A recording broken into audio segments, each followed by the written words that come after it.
Okay, so my name is Jérôme Bilodeau. I'm the director of the Buildings Division at Natural Resources Canada in the Office of Energy Efficiency. Today, I'm going to talk a little bit about some federal policies in the building sector. There's a lot happening, as you can imagine, in this space, but still wanted to highlight a few things, and then happy to have a discussion with you and with Brenton as well. So I'll start with a few just policy drivers. What is driving policy in the building sector at the federal level in Canada? What are some key federal initiatives? And I'm not going to talk about all of them, as you can imagine, and then talk a little bit about what's next in our space.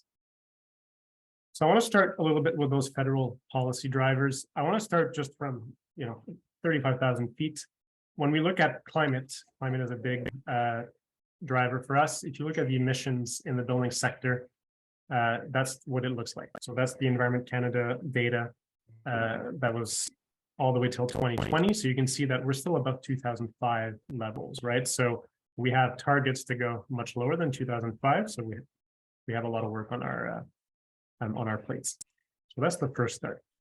So the government has put, of course, a number of policies and documents out there. So one of the key things, of course, was this emissions reduction plan. And this follows up on a legislation that came out, the Canadian Net Zero Emissions Accountability Act, which was announced, which was passed not too long ago. And as part of this act, they have a number of climate plans. So the emissions reduction plan was in March 2022, so about exactly a year ago, actually, almost a year ago. So there you see they had interim targets for 2030, 40%, 45% reductions by 2030 below 2005. They had done some modeling as to how many megatons do we need to reduce in the building sector by 2030. It was around 24, if I'm not mistaken. So just remember that previous graph as to where we are. We're currently above 2005 levels. And it also talked about a suite of programs and policies, some existing, some new in this sector. So if you're not familiar with this plan, of course, that's a great place to start to understand federal policies in this space. And there's a built-in update to this plan through the Accountability Act as well. So this is, of course, not the last one we'll see. Beyond that, or perhaps on a shorter time scale, our ministers at the federal level get mandate letters with mandate commitments. And I just listed here 8, I think, that are linked to the building sector. I'm not going to go through all of them, of course, but all that to say how much importance is put in this particular sector. So, it talks about net zero new construction and deep retrofits. It talks about net zero emissions model codes very soon. It talks about the code for alterations to existing buildings. It explicitly talks about transitioning away from fossil fuel home heating systems. It explicitly talks about requiring labels at time of sale for homes. There's a greening government strategy for public buildings, and then more. So embodied carbon, building materials, procurement for the bike-lane strategy. So there's a lot in these mandate letters. If you haven't taken a look, this is from the NRCAN, Natural Resources Canada Minister's letter for the most part. But there's a lot to see where the Prime Minister is directing the federal machinery to go in this particular space. So that's the foundation of the federal level. I want to talk a little bit about some federal initiatives that are taking place. Now, there's a lot. I have a table here that very crudely or coarsely categorizes this. Of course, residential on one side, commercial institutional buildings on another, and then very broad categories, codes and standards, so the sticks, financial supports, incentives, various kinds of carrots, and then enabling measures, which is everything else, which is really important as well. In there. So I put a few things in there that are happening anywhere from codes and various funds to a number of initiatives. We don't have a lot of time to go through all this today, so I will focus on the ones that are bolded in here. So if you have questions about any of the rest, of course, feel free to reach out to me and I can either point you to someone on my team or to someone else who manages these things. But this kind of gives you a sense at least of the picture, the landscape, and there's a lot happening, and this is not comprehensive either. So I want to talk a little bit about the first on the left here, code standards, the sticks, because it's a big topic, and I saw in your materials as well that codes and it's a big, it's something that's important for this organization. So I wanted to highlight, of course, at the federal level or national level, we work with the codes community to develop model codes, right? So codes are adopted at the provincial territorial level. Some places it's at the city level. Federal level, we've just published model codes, and the latest iteration was also a year ago. So it's the 2020 codes published in 2022. And what's unique with these codes, if you're not familiar, of course, is that they have a set of tiers. So they have increasingly stringent or demanding tiers when it comes to energy efficiency.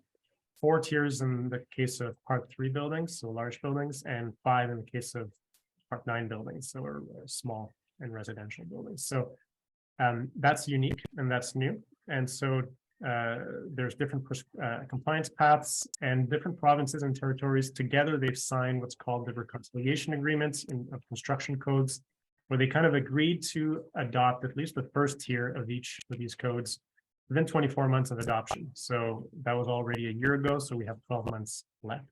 That includes Manitoba, of course. And then having these different tiers, it does a few things, right? It does signal to the market where future codes are headed.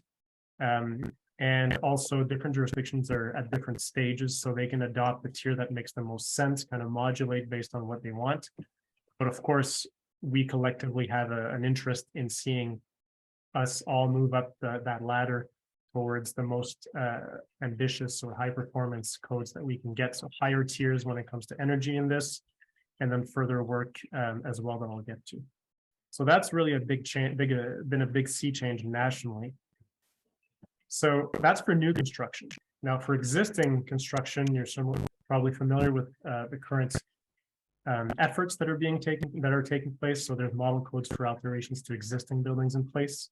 Again, not in place, but in development. And here, these will be triggered if an organization or a building undertakes a renovation. So details are being finalized. That should be out in 2025.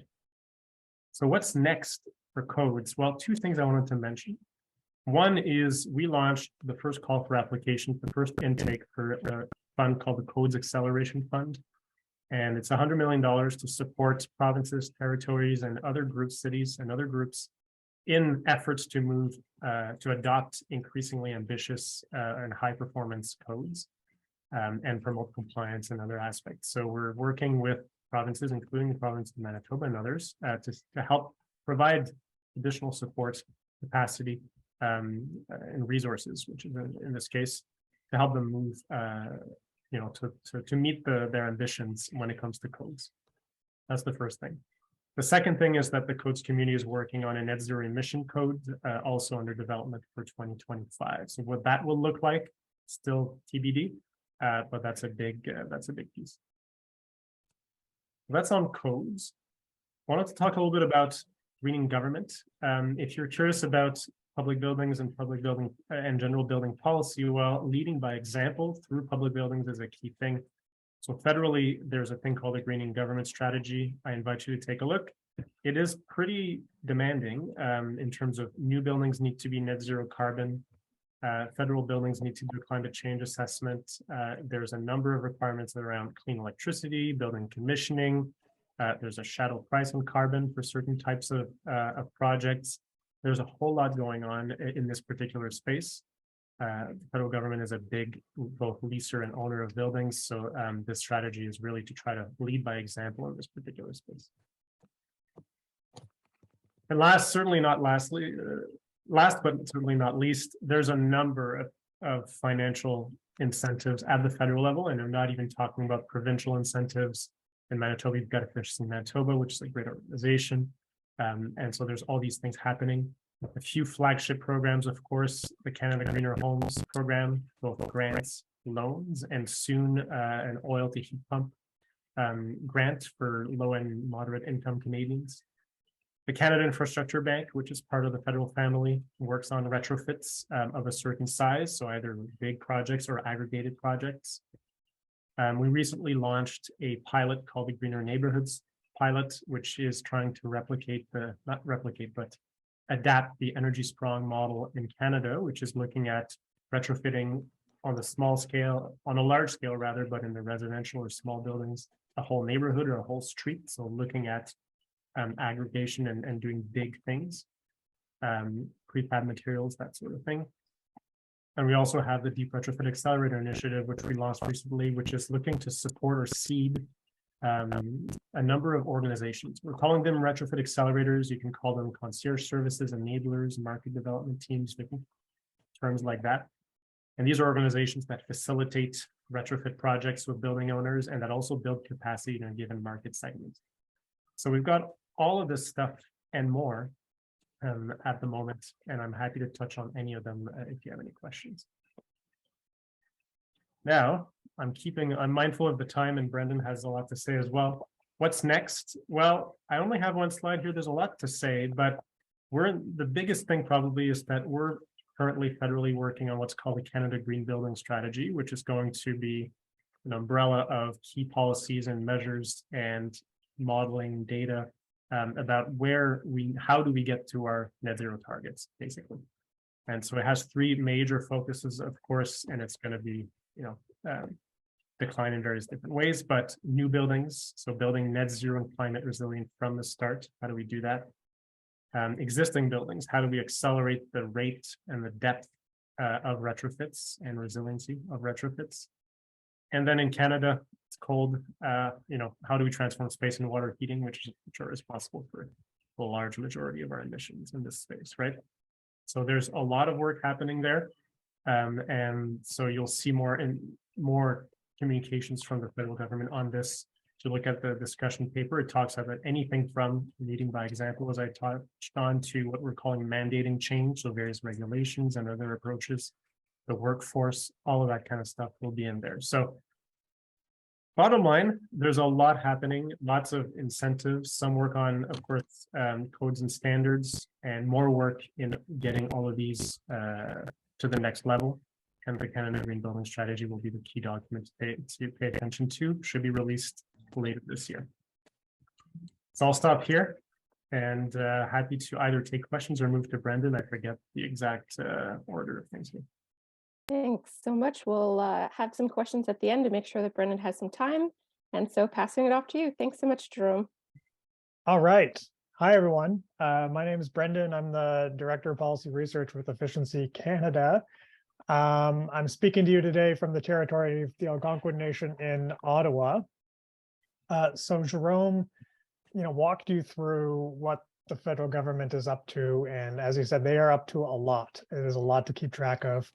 As an activist and as a researcher, I can be a bit more speculative, and I can talk about, what more we can do and what we might see the federal government do in the future.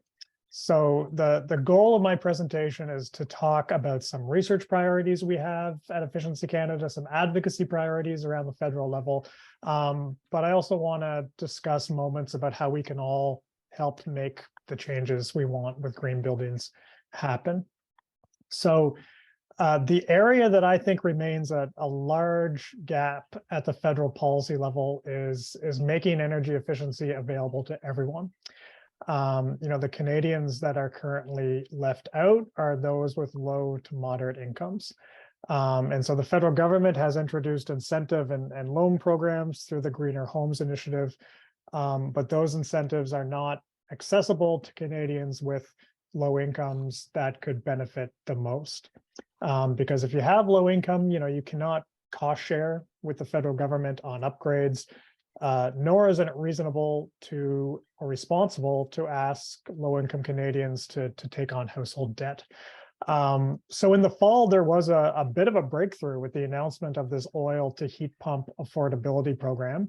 And that is the first time the federal government has really identified an upfront cost barrier and designed a solution to remove it. This is a promising initiative, but of course, it still leaves out the vast majority of low to moderate income Canadians who heat with electricity or natural gas, or those who require building envelope improvements, alongside or before the installation of a heat pump. So Statistics Canada tells us that in the prairie region, only 2% of average low-income energy expenditure is for fuels other than electricity or natural gas. So this program, is not going to impact a significant amount of Manitoba households. So it's really important to look at the entire policy system, and we know that there are very good low-income efficiency programs run through Efficiency Manitoba.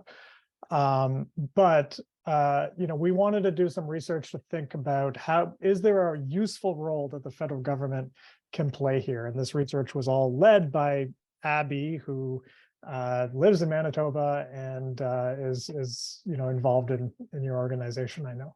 So we identified 4 areas where the federal government could be complementary and additive to existing programs. Deeper savings per household, because that's how you make a big impact on people's bills. Helping utilities break through fuel silos that can exist in current programs to promote more fuel switching towards clean fuels. Removing some of the non-energy barriers, things like mold remediation, structural upgrades that can prevent energy efficiency improvements from taking place right at the outset, that a lot of utilities or organizations like Efficiency Manitoba can't get into.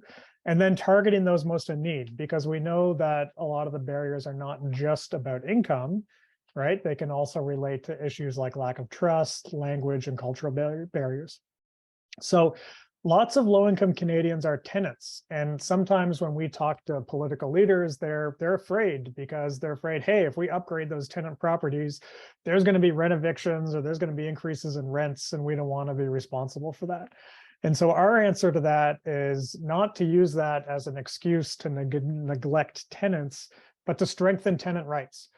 So we just put out a policy brief, and Abby's doing some great work in this area, where we're arguing that a well-designed program can actually strengthen tenant rights and safeguard affordable housing.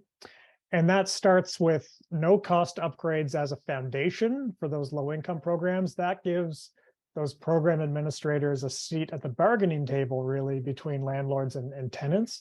And then using what's called these affordability covenants to create agreements to keep rents affordable and housing secure.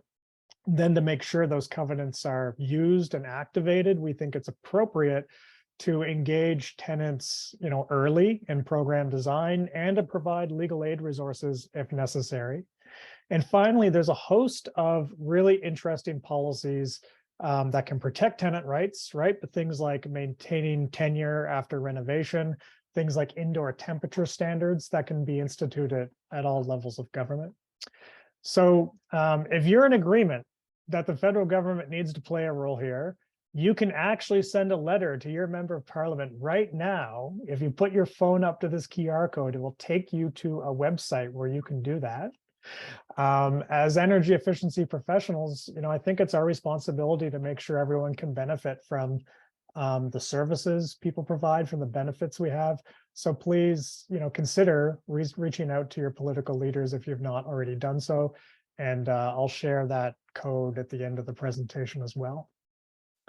So now let me move on to another big area of focus for us around the tiered building codes that have recently been released. As Jérôme said, this is not just a minimum standard, but it provides these progressive tiers moving towards net zero energy ready. And big congrats to Manitoba and the advocacy that Sustainable Buildings Manitoba has done about this, about making sure that the latest 2020 model building code is going to be adopted. And now it's time to use this code to its full advantage by moving up those tiers. And as Jérôme said, the federal government is there to help with this new building code acceleration fund. And this is something we called for, so we feel pretty good about it. And I'm just going to highlight a couple design elements we like about it.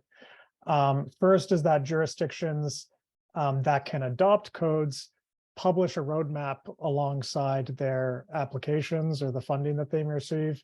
There's incentive there to move up those tiers to at least tier 2.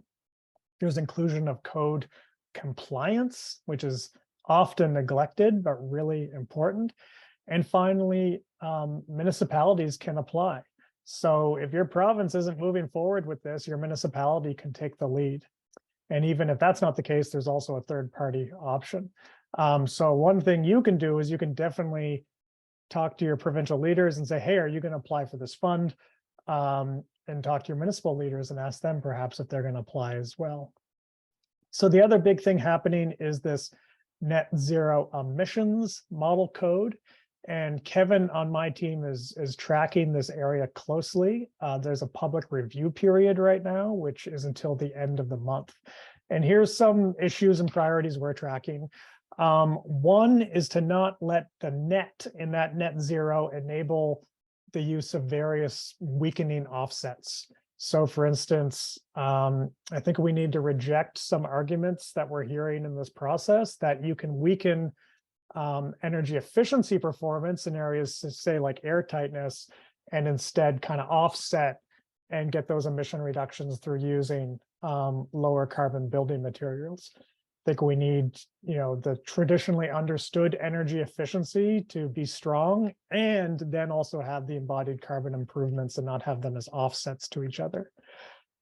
We also really need to consider the operational emissions from those fuels used in mechanical systems directly. So codes have traditionally been fuel agnostic, and that shouldn't be the case anymore.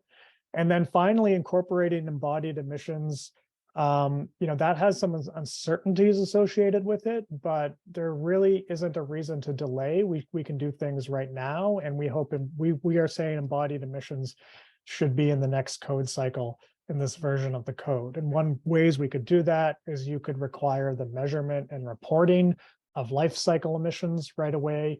You can also have prescriptive standards for materials like, say, concrete.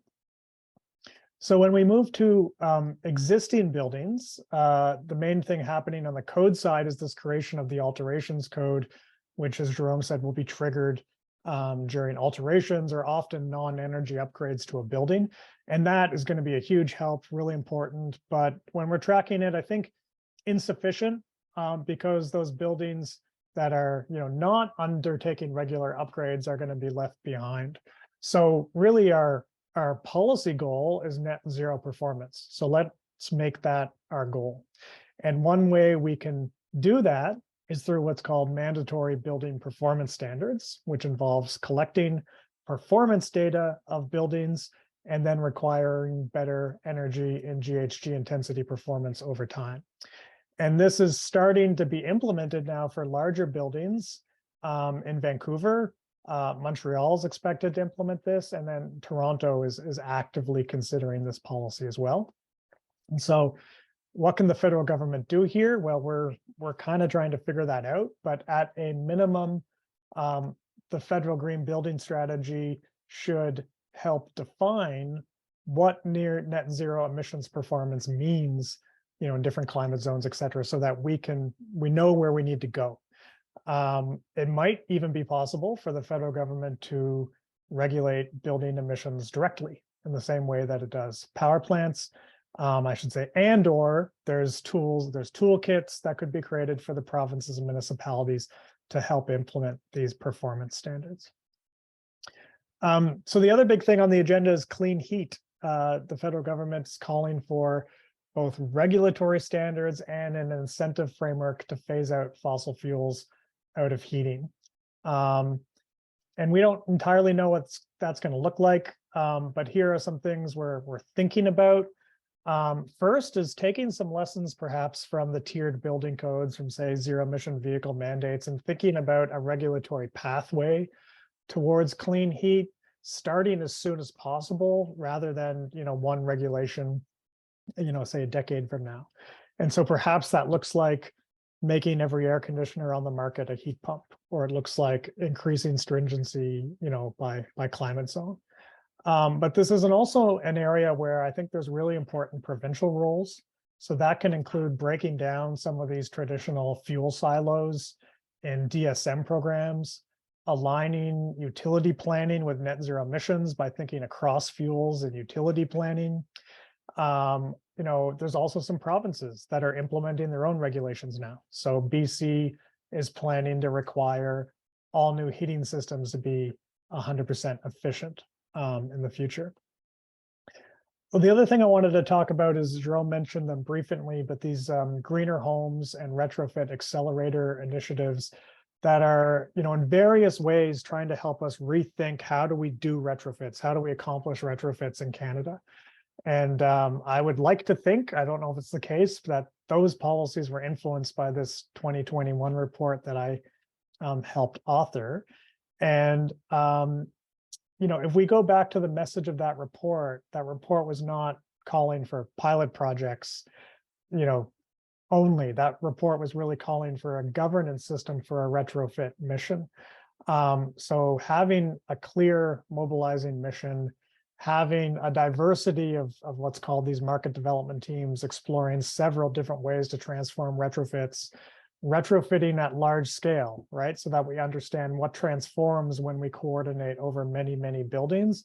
That's where I think we have to build from these initial pilot projects or initiatives, and perhaps the green building strategy will help define that agenda.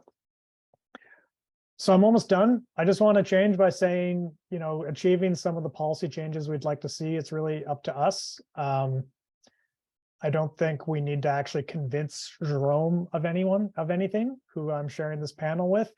I think, as citizens, we have the opportunity to talk to Jérôme's bosses directly because there are elected officials. So I really encourage you to keep in mind when we're thinking about how do we achieve progress on sustainable buildings.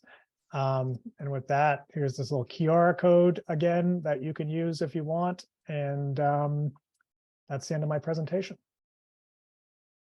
All right, well, thank you so much. We're just going to take a few questions if anybody has any from the audience. And I did drop the link in the chat there for you, Brendan. Oh, great. And I'm going to stop so- sharing my screen then. Sounds good. Yeah. Oh, and I'll start sharing mine. All right. Do we have any questions that anybody wants to ask? Mike, I see your hand. Did you want to just unmute and ask it quickly? Great, thanks. I was just wondering how either of you guys plan to deal with what do you think about jurisdictional issue? Do you see any, and if so, how do you plan to deal with them?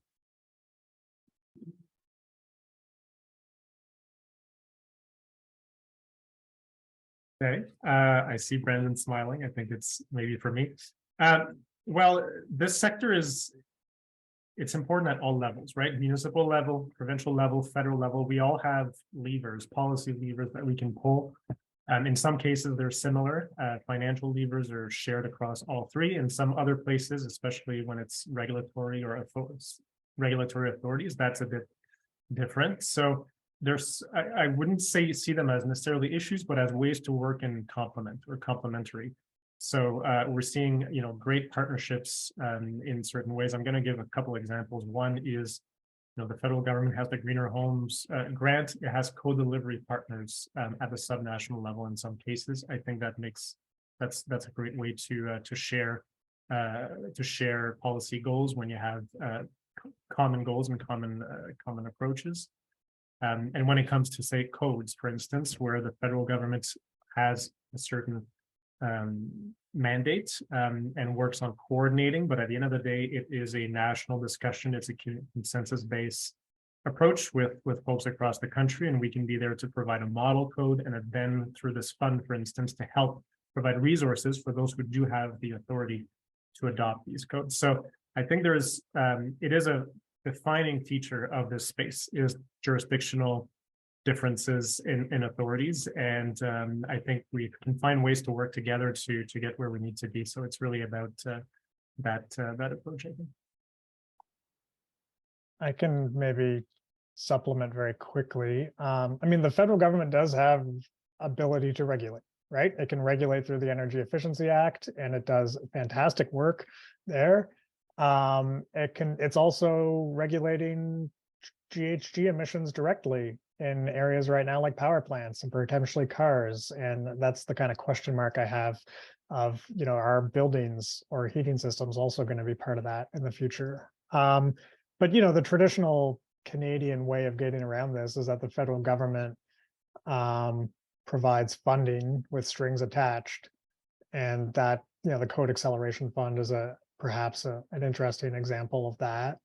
But in many ways, the federal government policies are starting to have policy change at the provincial level, and it might be in very non-obvious and like really, how should I say, detailed and esoteric areas. So one example of this is that in Ontario, the natural gas utility is co-delivering greener homes right now. And the utility board in Ontario said that as part of this co-delivery, Enbridge has to match the federal government incentives, even if that person is completely exiting the gas system and fully electrifying. And I don't know if that would have happened if it wasn't for that the federal government moving in with greener homes, which has more of a fuel switching agenda. So that's just one interesting example about how federal policy is kind of pushing provincial policy a little bit. Okay, great. Alan, I see your hand. Hi, I'm Alan Forbes. I'm a treasurer of my own condo corporation and a director with the Canadian Condominium Institute. I've been looking into what I can do as a condo board director and a condo unit owner, and I can't seem to find any pathway or program specific to condominiums, and it's really difficult getting a deep retrofit project underway given the condominium ownership structure. Just wondering if either of the speakers could comment on the condominium market and perhaps related to that a co-op type of multifamily dwelling system. Yeah, that's a great question, and you're right that it is the barriers are unique and especially challenging in this particular segment. In terms of incentives or programs in that space, you may see some things from the Canadian Mortgage and Housing Corporation in some areas, but there's a narrow type of not narrow, but there's a certain set of criteria that you need to meet. So it's not for any group. So it is a space where I would say that there's a gap in that we're looking into.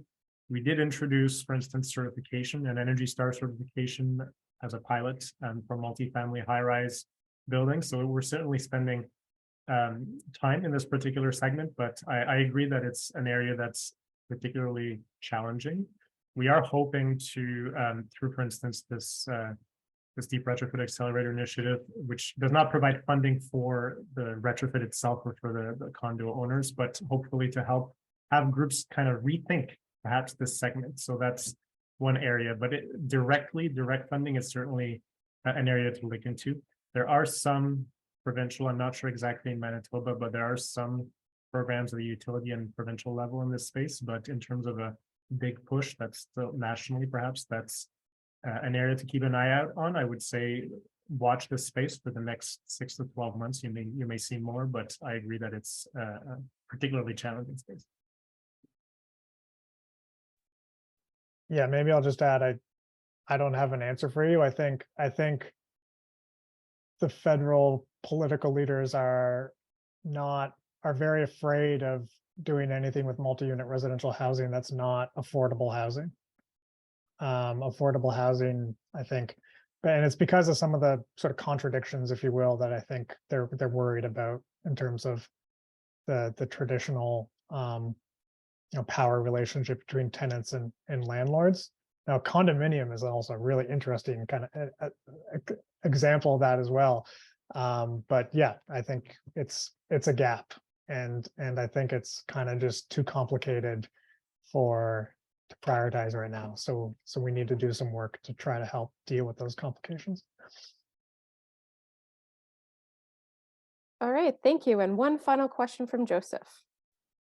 Hi, everybody. I'm Joseph from Wawanesa Insurance. I just had a question, from an insurance perspective, how do you think the building codes, energy efficiency, and climate resiliency plays into the insurance world? So, for example, claims, insurance products, and our policy holders. I have some thoughts in my head, but I just would like to see what kind of thoughts you have.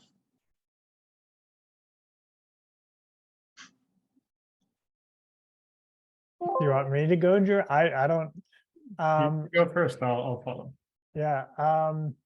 I'm sure you know more about this than me, Joseph. So I don't think I probably have anything brilliant to say, but to me, the thing that comes to mind is which I didn't talk about was labeling and labeling of energy performance in both large buildings and smaller buildings, and how that can help, I think, feed into larger market transformations in terms of insurance, but even like business models of what we can do with that data that you have with those types of labels. And I'm kind of really interested in how we try to get those labels to be part of more regular transactions, like perhaps requiring those labels. Could banks start requiring those labels during mortgage transactions, for example? Or should insurance companies start saying, we want to see the label because it has an impact on your, insurance policy? Those are the questions I have. Yeah, I would say also that you certainly know more than I do, Joseph, specifically on this. I will say that, questions of resiliency for buildings is something that's very much on our minds and that we're trying to integrate as much as possible in new and updated programming. And that has a direct link, of course, to insurance matters. And you'll see that in the strategy as well. That's going to come out in a few months, perhaps, or more. This year, I think it's probably the safest. I will also mention we do talk, for instance, with the Insurance Bureau of Canada and things and groups like that to talk about new technologies and what's the impact. So heat pumps is a particular one, and it's still relatively new in some areas. So making sure that there's awareness of what it means and of what the scale of the change and the transition is, for instance. So it's certainly part of the discussion, but I think this is part of the transition more broadly. And I was going to echo what Brendan said about the idea of labels and all those things and how that fits into the financial transaction. There's a lot of these, it's a bit of a thorny ball of threads here. That's a bit, not how a ball of threads can be thorny, but it's a bit of a complex thing. And we're certainly looking to know more about it and how we can integrate that more, but it's a great question. Okay, thank you. Oh, so many more questions. We're supposed to start our next session in about 5 minutes, but I'm sure people would rather hear answers to questions. So we'll go quickly with Rob. All right, I'll try to be quick. Yeah, just hearing about labeling, compliance and all these issues here. We all know that buildings get built, and obviously with the best intentions, we insulate them, we try to cover everything, but are they performing to the way they were intended to? So I'm just curious what your thoughts are about verifying, once the keys are turned over to the building owner, and is the building operating the way it should, and there's obviously a lot of factors that go into why a building performs one way or another, but just curious what your thoughts are about any policies and just, on the measurement and verification, for instance, I think we've all had instances where you bought a vehicle where you got that miles per gallon sticker on it and you drove it off the lot and realized it burned a lot more fuel than that. But I mean, a building is kind of analogous to that. So just wanted to hear your thoughts on that. Can I answer that real quick? So one great way to verify a building's performance is a blower door test and air tightness testing. And that is not required under the new National Model Building Code. It was in there and it got taken out because of concerns about, capacity of auditors and all this kind of stuff, or whatever concerns are there. So this is actually an area where, if you go to our website, we have an advocates toolkit for building codes. And this is one area that we're suggesting provinces and municipalities put that back in. So, for instance, Manitoba wanted to adopt the code, but wanted to make it slightly better. One more thing you could do is require mandatory blower door testing on residential buildings to do exactly that. Make sure that those buildings actually are going to perform well. Yeah, you're speaking to my heart here. I'm trying to get a program working with all my team at Efficiency Manitoba to get a air tightness testing program off. So we're trying to push it for sure. Yeah, two very, very quick things. One is we're doing a national study on compliance rates with codes and trying to get some level of granularity. So as soon as we have that information, we'll try to make it public so people have a sense of where we're at.